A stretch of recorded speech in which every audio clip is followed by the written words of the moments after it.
Hey, good morning. This is kind of crazy. You are not going to believe my morning in general. Um, I've been trying to get online since about 7:40, and it has been a challenge. I'm not exactly sure what the deal is, but my other computer is just still going through whatever processes it's going through. And I have not been able to get online yet with it. I called myself, whatever, I called myself shutting it down last night because it needed to. It had been calling for an update. And yeah, so it's been kind of crazy. And, I've been just trying to get on and thinking to myself, there's this one part of you that says, oh, if I run into obstacles or if something doesn't happen, then it's not meant to be. But then the other half of me is of the mindset of I push through. I'm a one that is always like persisting in whatever it is. Okay, look at that. Hopefully that's about to start up. I'm persisting in whatever it is that I have to do. I have yeah, so whatever it is, I'm not one that just takes defeat laying down anymore. That used to be my thing. I would go out of the house and think to myself, oh, if I run into a stop sign or if I run into some kind of opposition, then that means that I should turn around and go back. But no longer do I feel that way. It is one of those insidious things that will keep us from our own good when we insist that any resistance whatsoever is a sign that we need to stop. You guys, that is not the case. If that was the case, I mean, could you imagine how many things that we would stop at? I mean, if that was the case, would a baby ever learn to walk just because they've fallen down? Or would you, I mean, when you think about schools, when you think about sports, when you think about friendships, when you think about relationships, what is it that you causes you to stop and to give up? And so everything is like that. We have to push through. So when we meet with some level of resistance, I mean, there's the temptation for us to, and we get so easily our feathers ruffled, or we so easily we give up. And so really, I think there is this developing our musculature, whether it's spiritual musculature, whether it is emotional, cognitive stuff.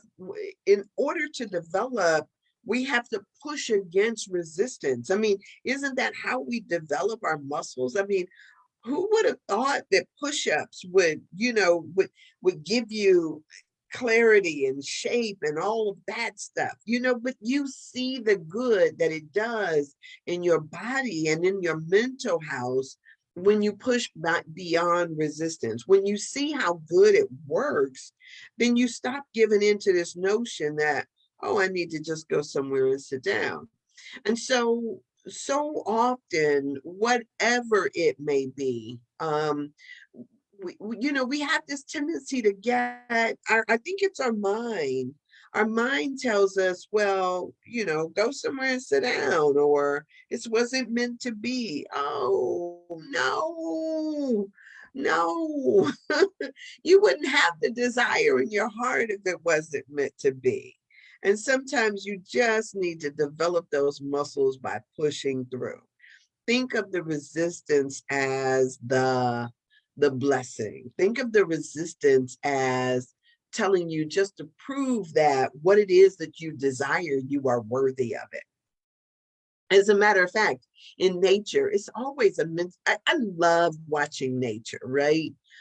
Whether we are talking about animals, which human beings are an animal. I always try to remind people of that.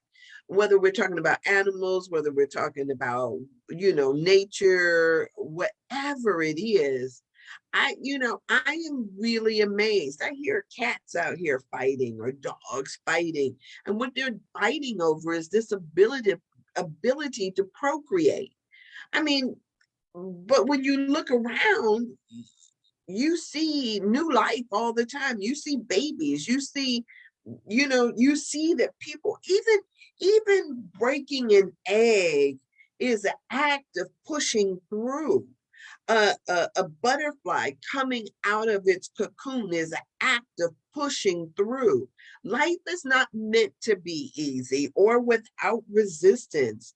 It is made as a part of the system in order to make sure that what you say you desire is what you actually push for. So then the question is why does this come up, right? Why does this come up right now for me or for you hearing this? Why does this information come up? And so sometimes what we have to do is step back, because this is the first thing I do. This came up for me because I'm still sitting here looking at this little twirling thing on my computer. This resistance comes up for me, and so do I just turn and walk away? Do I, at any point in time, turn and decide, well, I'm gonna throw my hands up just because this didn't go the way I wanted it. The conversation didn't go the way I wanted it. The interview didn't go the way I wanted. The price wasn't what I wanted. All of this stuff, we could take it as a stop, but it's not a dead stop. It means maybe preparation is possible or necessary, or you hit a speed bump. It doesn't tell you to go home.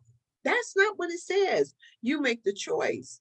And so a lot of times when we see ourselves in whatever situations it is, no matter what, right? We've got to ask ourselves some questions. And the real question that comes down to it is what do I really want for myself?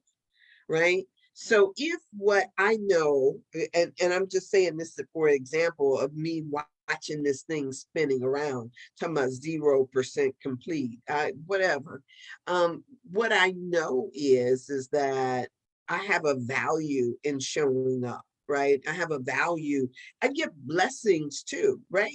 I could be that nobody watches me. Maybe nobody is hearing me right now, but it is for me. I get the blessings from it. And so I'm not sitting up, just worried about the outward expression of what it looks like. I say this so often, y'all should get tired of me saying it, is that, I don't necessarily do this because of today. I do this because of, next week, next year, next month, 10 years from now, who knows? But could you imagine if your ancestors had just given up because it was rough? I mean, because it was hot outside and they just decided, you know what, I ain't doing this. I could do something else. That's kind of like the mentality that permeates our society. And so one of the things that we have to do, I think, I hear people talking about this all the time. Good morning, Ruth. I hear people talking about this all the time, that we have parenting skills now that try to make children believe that everything is supposed to come easy, or that don't allow them to actually push through the places that get rough. Can you Now, I did this one time when I was in Italy, and it was before I don't know, before I was conscious of it being a thing. But when I was overseas, there was this the the room where I stayed, I had a window in this room that I stayed in, and there was a window, and then there were shutters on the other side of the window, and it just, it opens out and it locked and everything like that. It's not like the windows that we have here that just lift up, and that you got storm windows and all of that stuff. It's not like all of that stuff. It was just windows. Anyway, in the corner, it was a brick brick place that I stayed in. But over in the corner, there was like this little, I didn't know at the time that it was a cocoon. I didn't realize that. I was looking and I saw this little, like, it just seemed like there was this little thing that was on the bricks, but it was like a little raised thing. It just, looking like a little pocket. But then one day, one morning when I was, because I used to look out the window all the time. There were sheep that used to go past. There was a herder who used to bring the sheep down the road and past where I was my window, and they would go down to this pasture or field or whatever every morning.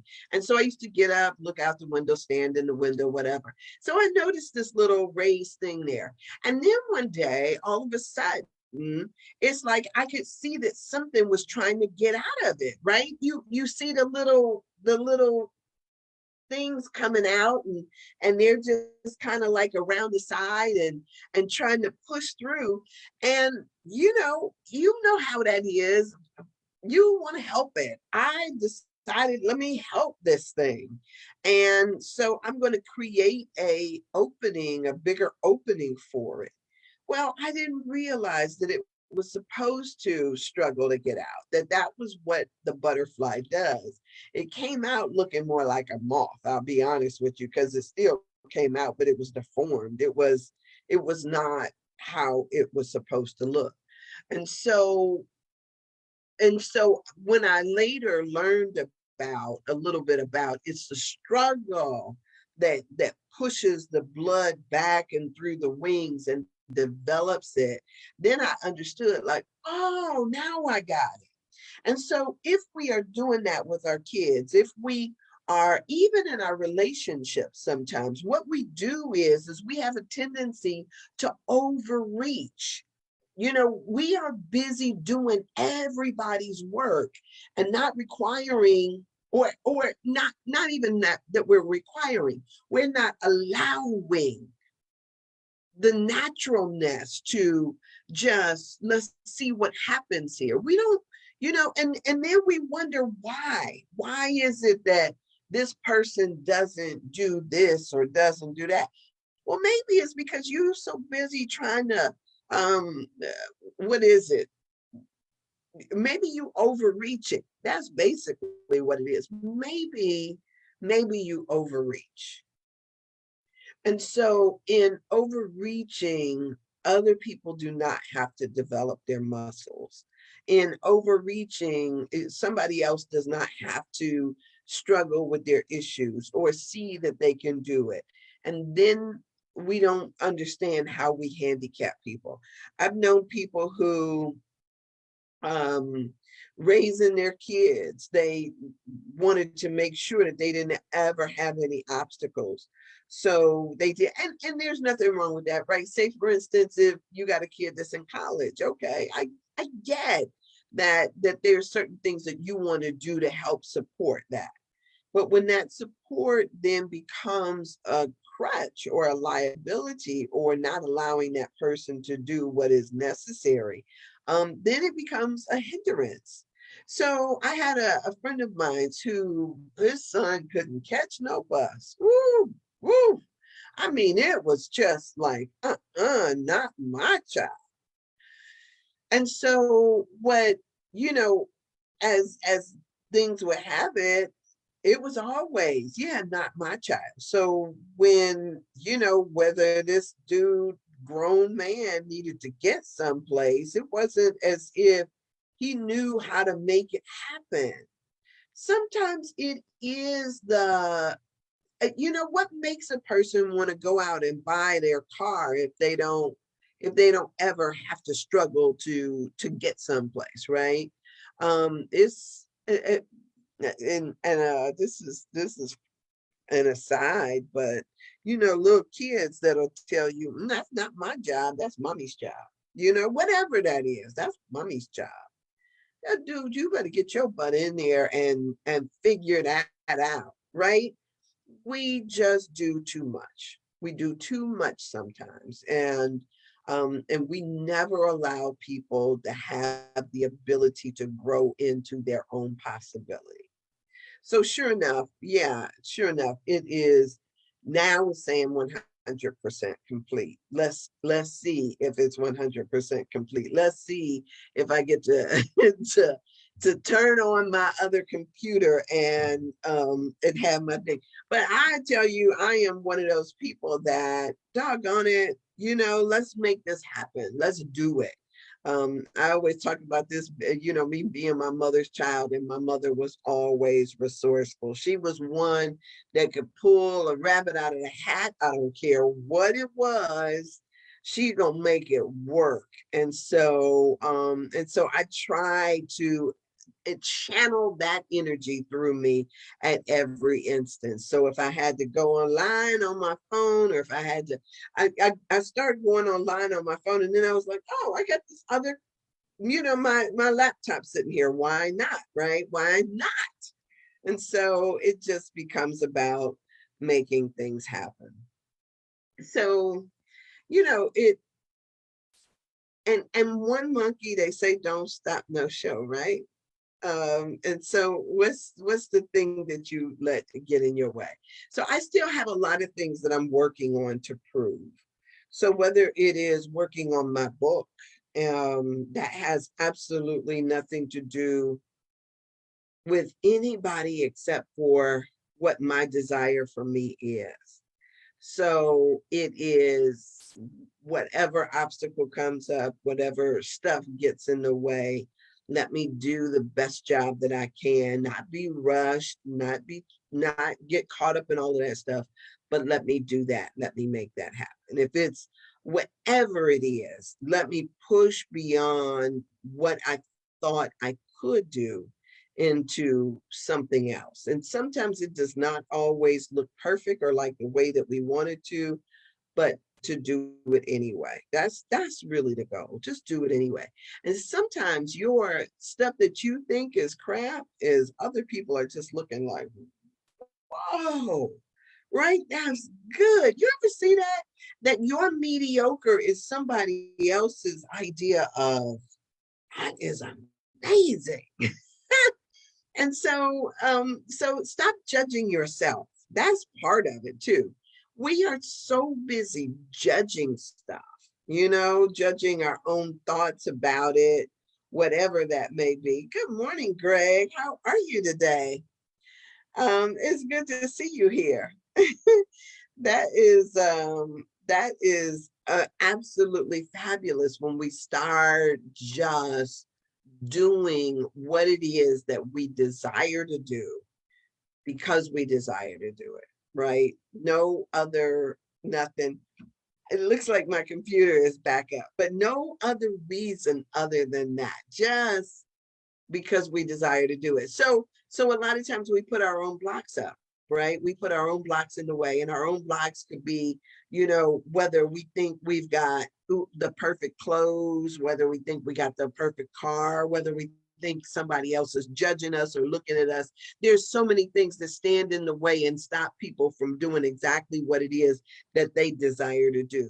Right. So don't get caught up in what you perceive other people are going to say about what you do. Rather, do it. Have this place within you where you are saying to yourself, I'm doing this for me. Right. If nobody else ever appreciates what it is that you do, how it is you show up, your conversation, don't get with your vibe, whatever it is, do it for yourself, right? And then when you start doing it for yourself, I love that little song. And I talk about this all the time because, back in the day when I was a kid, we talked yesterday a little bit about, I think it was yesterday, about the TV shows that we watch and the messages that we receive. But that one message from, I think it was Rudolph the Red-Nosed Reindeer, was, this idea that sometimes you just got to go in incremental steps, right? Rudolph's in the show, right? Rudolph's challenge is that he was so busy being picked on and being bullied that he was like, oh, just feeling ostracized.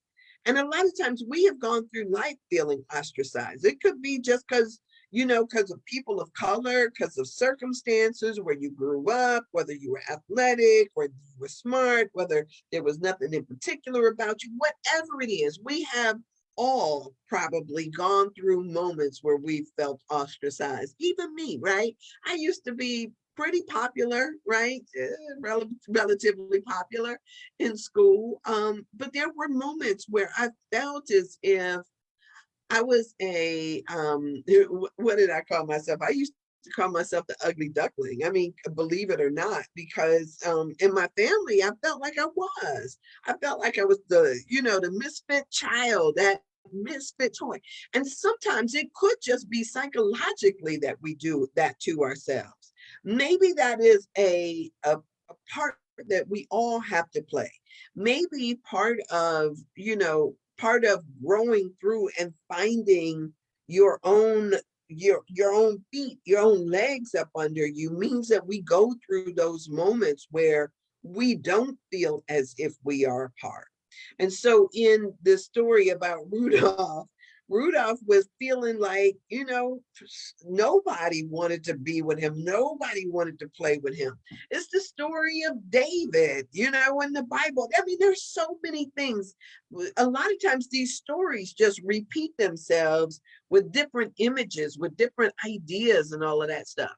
And so when you think about it from that perspective, that I don't know what that is. It's like all this stuff came up on my screen.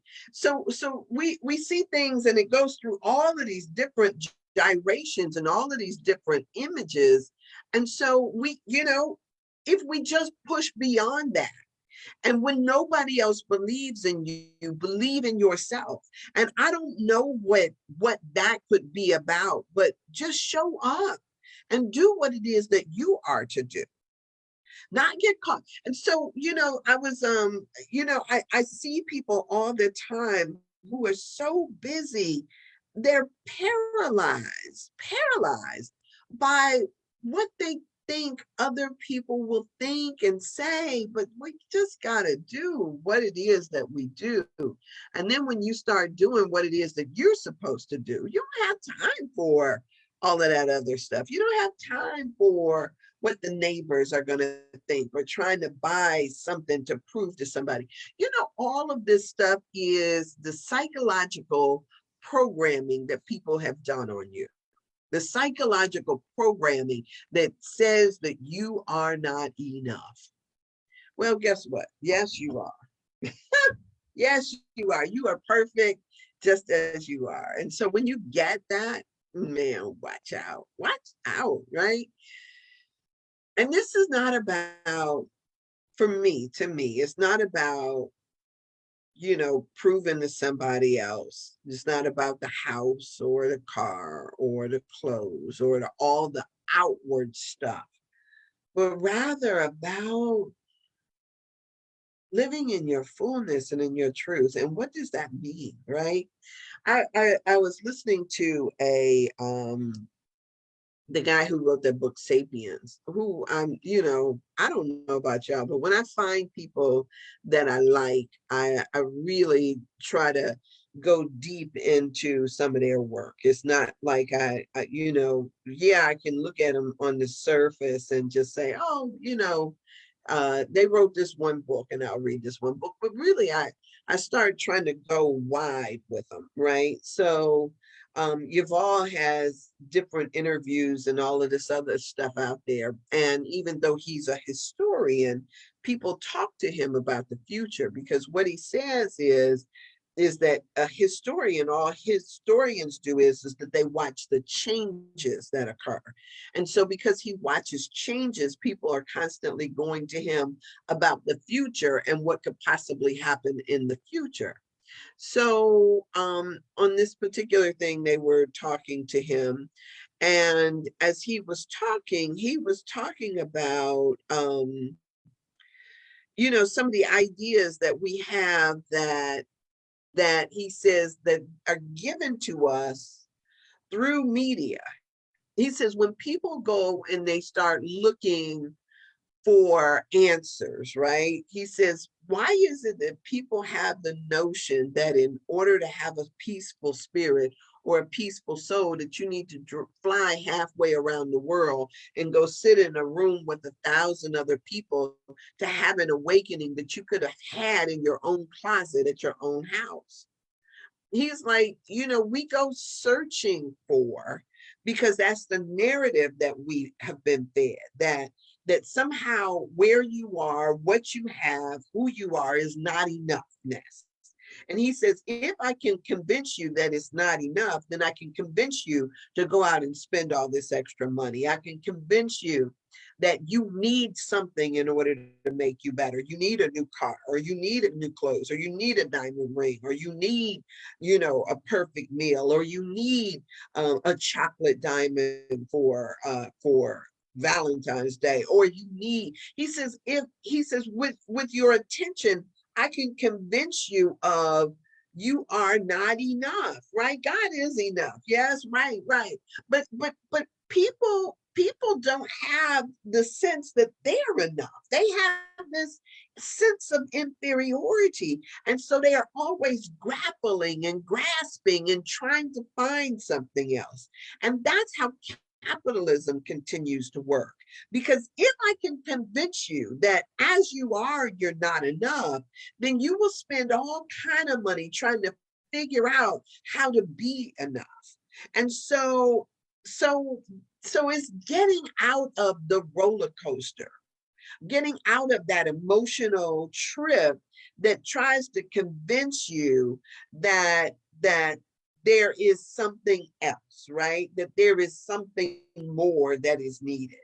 And so for each of us, it means that we have to really be about the business of just where we are. Just, if I don't, I love to travel, right? But the fact that I haven't, the fact that we've been sitting back for this last couple of years doesn't mean that, I mean, what does that mean? It means that really where I'm at, I decided I would go deeper, right? Instead of trying to constantly grasp at something else, going someplace else. Let me, right where I am, go deeper. And what does that look like? And what does that mean, right? It could look like a number of things. It could look like the gardening that I did last year, or it could look like, I got a friend of mine that stays pretty close. And what was happening for him he was an empty nester. He became an empty nester. His kids moved out.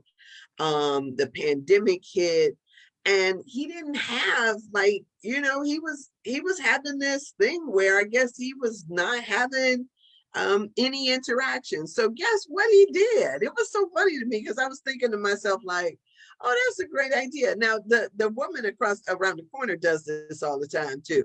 He just decided that, he got plenty of food, right? Oh, let me see. I gotta cancel that. I guess he said he got plenty of food. He just started cooking. He started cooking on Friday nights. And then on Friday nights, it's like everybody started coming over. It's just, I don't know if he sent out a text message and said, I'm having a fish fry, but it's like, now, oh my gosh, I could go and I can hang out over his house, because now all of a sudden he's got all of this stuff going. We can just go deeper where we are. We don't act, as much as we want to say, oh, I got to be out at, I can't go to the club anymore. But they sell the same alcohol at the grocery store that they do at the club. Why not be able to control your environment? If you just want to have a drink, why not go deeper where you are? If your house is not where you want it, then work on your house, work on your yard, do whatever it is. And you don't have to do that alone either. You can actually invite folks. We can learn and relearn what it means to have friendships and be friends, right? We can relearn what they used to do back in the day, and just right where you are, because we didn't used to go, our parents didn't go out to clubs, they did house parties, they had basement parties, we had all kind of stuff, and never felt as if somehow something was missing. But nowadays, you go out, and I would tell you, I can go out and I could buy a glass of wine, and they charge me what I would have paid for the bottle for that glass of wine. You understand what I'm saying? So I could get this bottle of wine for 13, $14, right? But I go out instead and buy a glass with a 6 ounce pour. Is it a 6 ounce pour for $13? Does that make sense to you? I mean, but we do it all the time. We do it all the time. So let's just figure out how to go deeper. Let's figure out what it means to really just, to really explore some of the things that, some of the conditioning that we've had, some of the ideas that we hold as true, right? How do we go deeper? How do we go deeper? That's the question. Don't don't don't look at the resistance, right? Or here's a good thing too. Put together a crew and then take turns. I don't know. That's actually, I used to do that all the time. So let's figure out how to go deeper, y'all. All right. I'm going to get off of here because I do have I got a 9 o'clock today, and I had so many challenges getting started. So, and then I got a 9 o'clock. Ah, so I'm gonna go in here and make me a bowl of oatmeal and get ready for my 9 o'clock. And I appreciate you guys being here with me today, because yeah, this it's been a good day already. And so I'm gonna just keep it moving, keep it moving. So I hope you have a sensational Saturday. I'll be here on Sundays at 1 o'clock, and then Monday I will be back here Monday morning at 8:30, no, 7:30-ish to 8:30-ish on Monday, but only without Stephanie, but I'll be here nonetheless. And it'll be Valentine's Day. And so I appreciate y'all. All right. So I love you. I will see you. God willing, the creek don't rise. Y'all say a little prayer for me, because I'm gonna be on here with a long meeting class today. So yeah. All right. So have an amazing day, and I'll see you either tomorrow or Monday. Blessings to you.